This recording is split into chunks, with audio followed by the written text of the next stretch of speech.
जिसमें मैं आपके समक्ष भारत के प्राचीन एवं आध्यात्मिक नृत्य शास्त्र कथक के ऊपर आधारित कुछ फिल्मी रचनाएं प्रकट करने जा रहा हूं। आज तीसरा दिन है।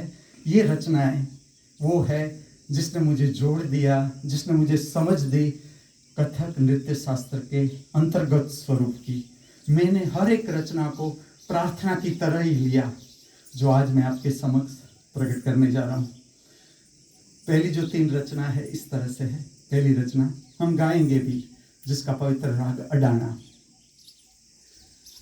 जनक जनक पायल बाजे, जनक जनक पायल बाजे, पायलिया की रुनक झुनक पर, पायलिया की रुनक झुनक पर, छम छम मनवा नाचे, जनक जनक पायल बाजे, जनक जनक पायल बाजे, नील गगन भी सुनकर झूमे, मधुर मधुर मुस्काए,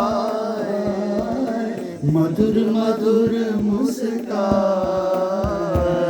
सोई धरती जाग उठी है, सोई धरती जाग उठी है, गूंज उठा संसार, राग रंग भी नाचे, जनक जनक पायल बाजे, जनक जनक पायल बाजे, पायलिया की रुनक झुनक पर, पायलिया की रुनक झुनक पर, छम छम मनवा नाचे, जनक जनक पायल बाजे, जनक जनक पायल बाजे। इसका आध्यात्मिक रूप देखे तो ये जो प्रक्रिया है, ये नृत्य है, इसमें जो सराउंडिंग है हमारे आसपास, जैसे कि हम प्रकृति मंदिर में हैं, भगवान श्री नटराज दिव्य कला मंदिर है, और इसका जो वातावरण है बहिर्गामी वातावरण, इसके साथ इसको पवित्र करने की या इसके साथ संबंध प्रस्थापित करने की ये प्रार्थना की अभिव्यक्ति है। प्रथम अभिव्यक्ति। दूसरी अभिव्यक्ति जिसमें ये जो प्रार्थना है, ये रचना है, ये वसंत देसाई का कंपोजिशन है। दूसरा है नौशाद का कंपोजिशन, जिसमें तराना लिया गया है। तराना का आध्यात्मिक स्वरूप देखें तो इस तरह से है। तराना एक प्रकार का वार्तालाप है परमात्मा से। एक इस तरह से अर्थ है इसका, परमात्मा ना संस्कृत जानता है, ना उर्दू, ना अंग्रेजी जानता है, ना हिंदी, ना अरबी जानता है, न फारसी, न परमात्मा प्रादेशिक भाषा जानता है, न राष्ट्रीय भाषा।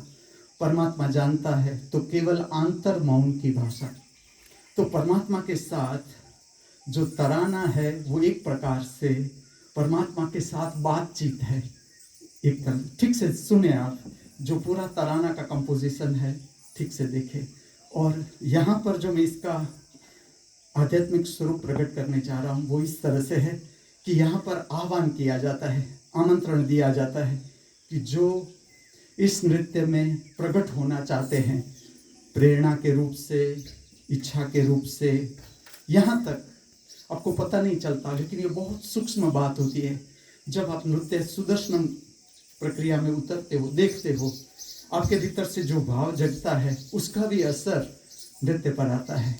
आपके भीतर से ऐसा होता है कि ये नृत्य इस तरह से होना चाहिए, अंदर से, ऊपर ऊपर का मन नहीं, कि जैसे आप तराशने के लिए कुछ इच्छा करो इस तरह से नहीं, लेकिन प्राण से आपकी इच्छा हो कि इसकी पैर की गति इस तरह से होनी चाहिए, इसमें इस तरह से भाव अभिव्यक्त होना चाहिए, तो उसका असर आता ही है।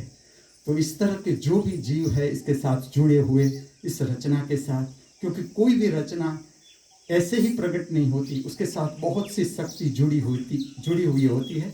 तो दूसरी रचना में उसे हम निमंत्रित करते हैं।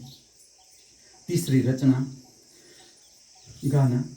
जातों से नहीं बोलूं कन्हैया, जातों से नहीं बोलूं कन्हैया, राह चलत पकड़ी मोरी भैया, राह चलत पकड़ी मोरी भैया, जातों से नहीं, जातों से नहीं, जातों से नहीं बोलूं कन्हैया। पवित्र राग हंसध्वनि जो संध्या समय का राग है।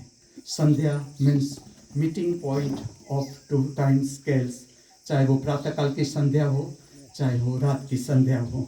इसका ये पवित्र राग जिसमें हंसध्वनि राग का सर्वश्रेष्ठ कंपोजिशन हिंदी भाषा में सुने देखे। ये रचना की बात हो रही थी तब जयश्री मुझे बता रही थी कि आप ठीक से राधा का रूठना ठीक से दिखा नहीं रहे हो। जरूर ये जो कमी है ये कमी, इसलिए इसको आध्यात्मिक रूप कहा जाता है। जिस तरह से ये प्रकट होता है, मैं अगर चाहूं कि मुझे यहाँ रूठना है, इस तरह से करना है, लेकिन जिस तरह से वो हो जाता है, प्राकृतिक रूप से प्रकट हो जाता है भाव, वही होता रहता है।